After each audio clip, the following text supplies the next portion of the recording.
Bismillahirrahmanirrahim. Assalamualaikum warahmatullahi wabarakatuh. Teman-teman, video ini adalah video Deep Hood Vlog yang ke-11. Jadi mohon maaf saya upload telat, harusnya tiap Rabu malam jam 19.30 ya. Ternyata saya ada silap lah. Jadi baru upload hari Kamis ini. Jadi apa itu video Deep Hood Vlog yang baru gabung? Jadi ini pembuktian buat saya.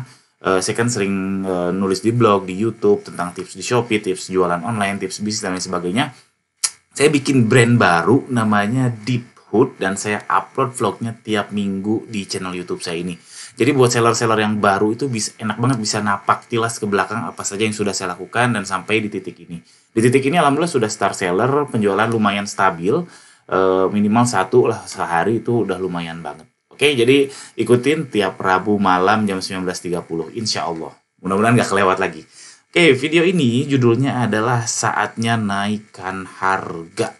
Jadi yang belum ngikutin sebelumnya, 10 minggu ke belakang itu produk yang dijual di Pur itu kan sudah saya eliminasi ya. Jadi kebagi dua antara celana sama koko. Dan ternyata yang laku itu adalah celana. Dan ini masih jual di bawah HPP loh teman-teman. Ini di bawah HPP. Jadi masih jual rugi. Masih ngumpulin bintang dulu sampai algoritma suka, sampai penjualan stabil, nanti pelan-pelan saya akan naikkan harga. Nah, sekarang saatnya saya menaikkan harga. Nah, soal naikin harga ini memang agak sensitif ya, apalagi di marketplace ini kan memang perang harga, jadi banyak orang yang takut. Orang takut mau naikkan harga, takut apa? Takut nggak laku. Takut nggak laku, ya wajar. Tapi yang salah, takut dengan kompetitor. Nah, ini menurut saya kurang tepat. Jadi kalau takut naikkan harga karena melihat kompetitor itu oke. Itu boleh, cuman yang paling penting itu harus lihat datanya teman-teman, bukan lihat kompetitor. Oke, sekali lagi lihat datanya teman-teman, bukan lihat kompetitor. Oke, nanti akan saya kasih tahu teknik gimana kapan kita memutuskan untuk menaikkan harga. Oke, kenapa naikin harga? Jadi ini faktor-faktor yang membuat saya harus menaikkan harga saat ini, yaitu winning product only. Jadi hanya winning produk yang akan saya naikkan harganya. Untuk mencapai winning product ini saya butuh sekitar 8 minggu. 8 minggu, jadi bagaimana saya bisa mencapai winning product itu silahkan napak tilas ke belakang dari vlog pertama sampai vlog ke-8 minimal. Itu bahkan vlog 1 ke-2 itu ada salah asumsi, salah strategi dan lain sebagainya. Jadi naik turun sehingga di minggu ke-8 ketemu winning product. Winning produknya itu adalah celana kargo. Celana kargo pria yang ini, yang alhamdulillah jadi best sellernya di toko Deep Hood ini. Ini 28 terjual per bulan, ya lumayan lah untuk toko baru yang baru 11 minggu.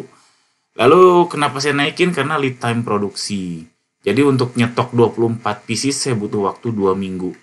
Jadi sebenarnya saya kan ada brand lain juga, itu jadi prioritas apalagi sekarang menjelang lebaran. Jadi prioritas lain untuk produksi. Jadi saya untuk mendatangkan produk yang tadi, produk yang sudah winning tadi, saya butuh 2 minggu. Itu pun dapat sekitar 24 pieces. Itu bukan tiap hari, bukan 24 dibagi 2 minggu ya, tapi memang dari mulai beli kain, mau potong apa, dipotong, dijahit itu 2 minggu. Jadi di hari pertama tuh outputnya 0, tapi di minggu kedua datang 24 pieces. Jadi itu namanya lead time produksi, itu butuh 2 minggu dan dapat 24 pieces. Lalu faktor selanjutnya kenapa saya naikin, karena ini mau lebaran. Karena saya mulai mau cari profit, karena harapan saya sih Deep Hood ini di lebaran tahun 2022 itu BEP. Nah ini saya sudah share cash flow-nya si Deep Hood saat ini itu minus sekitar 20 juta. Jadi harapannya nanti di lebaran itu BEP lebaran tahun ini. Jadi kalau teman-teman yang berharap hasil instan langsung untung besar, nah nggak usah ngikutin vlog Deep Hood ini, karena memang saya Deep Hood ini memang pelan-pelan. Mudah-mudahan BEP atau balik modal di lebaran tahun 2022. Lalu yang terakhir faktornya adalah baca data. Nah, ini akan saya jelaskan. Oke, baca data ini gimana? Teorinya gini loh teman-teman. Jadi teorinya ini ada 2 sumbu PC sold atau terjual ya. Terjual, lalu di sini ada price. Teorinya itu kalau price-nya makin rendah, itu sebentar. Nih teorinya itu kalau misalkan ini kan price, jadi makin ke kanan itu makin tinggi, PC sold itu makin ke atas itu makin tinggi. Jadi kalau price-nya rendah, terjualnya harusnya lebih tinggi, dan kalau price-nya naik, itu terjualnya lebih rendah. Ini teori namanya teori supply demand ya. Supply demand Ini teori dasar banget. Teorinya seperti ini. Nah, gimana cara ngitung ini? Kita praktek. Kita langsung praktek. Teman-teman masuk aja ke Shopee Seller Center. Lalu teman-teman masuk ke produk. Di sini ke produk, lalu ke performa. Lalu di sini ada periode data, pilih yang per minggu. Saya sukanya per minggu. Kalau per hari itu terlalu cepat. Kalau per bulan terlalu lama. Dan data yang disediakan Shopee itu per minggu. Jadi ini per minggu, pilih aja. Kalau saran saya 9 minggu ke belakang. Pilih 9 minggu ke belakang, katakanlah ini ya, minggu ke ini. Desember tanggal 6 sampai tanggal 12. Cuman sayangnya saya kurang sukanya di performa produknya Shopee ini awal minggunya itu Senin. Padahal awal minggu itu kan Ahad atau Minggu. Jadi di dunia pun memang start week itu adalah Sabtu atau Minggu atau Ahad. Tapi kalau di data Shopee ini Senin, nggak tahu kenapa. Tapi nggak apa-apa yang disediakan seperti itu. Udah per minggu, katakanlah minggu yang pertama, minggu ke-9 ke belakang, lalu di-download, klik export ini. Nanti hasilnya akan kayak gini, teman-teman. Jadi ada produk, kode produk, lalu di sini berbagai parameter penting. Nah, yang saya pakai itu adalah penjualan pesanan siap dikirim. Ini hati-hati karena nanti pas di-download itu ada titik. Nah, titiknya itu kalau settingan Excel-nya teman-teman adalah settingan Excel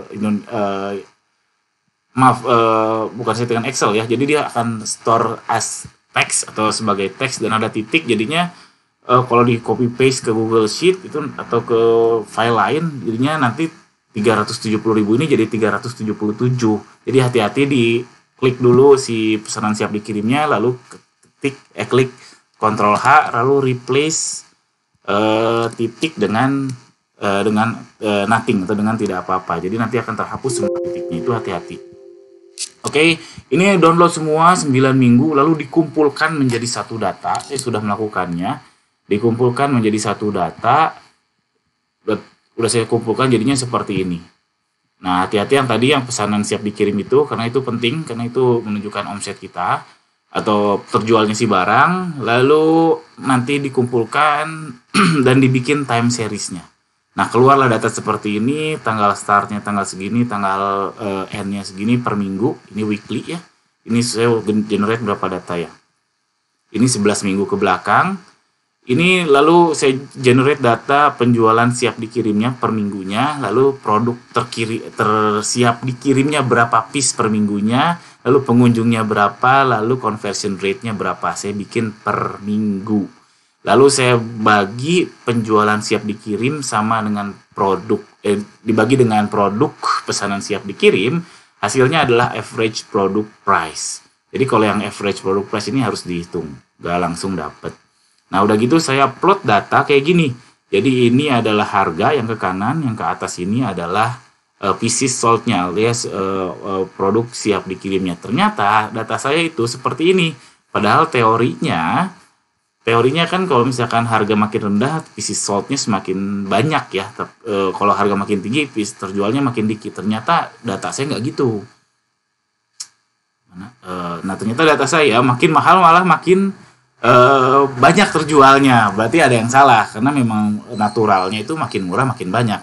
Tapi ini data kita menunjukkan seperti ini, ya kenapa tidak kita cobain naikin harganya. Nah oke, mudah-mudahan paham sampai sini. Jadi ini tren lainnya. Dan tadi kan saya bilang bahwa produksi saya itu 24 piece per 2 minggu. Sehingga per minggunya itu ya 12 piece terjual. Ini per minggu.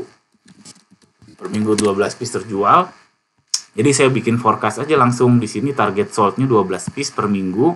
Lalu bikin target price. Target price-nya pakai rumus growth. Ini growth itu kayak forecast linear, cuman dia eksponensial. Itu ulik-ulik aja. Nah makanya buat teman-teman yang alergi sama ngitung, alergi sama Excel, alergi sama Google Sheet, nggak bisa gitu. Jualan online itu harus bisa ngitung, harus bisa statistik walaupun basic. Nah ini data saya ternyata nggak, balik lagi ke data saya, ternyata nggak sesuai teori, ya nggak apa-apa. Ya bagus toh kalau sesuai, kalau kita lihat data seperti ini. Kalau saya naikin harganya di 65.000, malah terjualnya makin banyak. Atau saya kesana lagi, saya jual 70.000 makin banyak. Nah nggak apa-apa, kita cobain aja naikin harganya, dan akan saya naikin harganya ke 63.000. Dimana 63.000 itu udah pas sama HPP. HPP-nya sebenarnya 63.500 ya si produk winning tadi, nggak apa-apa saya jual 63.000. Kita lihat stabil nggak penjualannya, masih stabil nggak penjualannya. Kalau masih, alhamdulillah saya naikkan lagi sampai datanya itu sesuai dengan teori. Kenapa? Karena yang kalau di baju Yuli, alhamdulillah datanya sesuai teori. Ini agak kompleks sedikit. Ini salah satu produk di baju Yuli. Ketika harganya itu di bawah 25.000 nih, lihat dia di grafik yang warna biru itu dia tinggi sekali, omset sampai 100 jutaan. Itu turun ketika dinaikkan harga. Ketika harganya hampir 40.000, omsetnya itu nggak nyampe 50 juta. Ini sudah oke karena datanya sudah banyak. Kalau yang di food tadi datanya belum banyak. Jadi datanya masih sedikit, masih banyak errornya, masih perlu banyak iterasi, masih perlu banyak coba-coba. Makanya saya akan coba untuk naikkan harga Rp63.000. Oke. Hati-hati karena data di sini, data average product price ini itu lebih dari harga aslinya, karena aslinya si winning produk saya ini saya pasang di 57.000 ya. Ini 95.000 tuh stok yang kosong, tapi average product price-nya malah di atas 57.000. Feeling saya itu karena ditambahin ongkir. Karena ditambahin ongkir kehitung sama penjualan siap dikirim. Feeling saya seperti itu, tapi nggak apa-apa, bedanya juga nggak jauh. Data ini sudah oke banget, sudah bisa dipakai. Oke, jadi kesimpulannya adalah teman-teman kalau naikin harga jangan lihat kompetitor doang. Boleh lihat kompetitor doang, cuman yang lebih penting adalah lihat datanya teman-teman. Kalau memang naikin harga 5.000 itu datanya memang terjualnya hanya kurang 2 pieces, 3 pieces ya nggak apa-apa. Mungkin lebih profit dan sebagainya, itu harus dihitung. Alhamdulillah itu aja, ternyata 11 menit karena sangat teknikal, mudah-mudahan bisa difahami. Jika teman-teman suka tolong subscribe channel saya ini, jangan lupa tiap Rabu malam jam 19.30 ikuti perkembangan selanjutnya apakah dengan kenaikan harga ini penjualan saya tetap stabil atau tidak. Sekian, Assalamualaikum warahmatullahi wabarakatuh.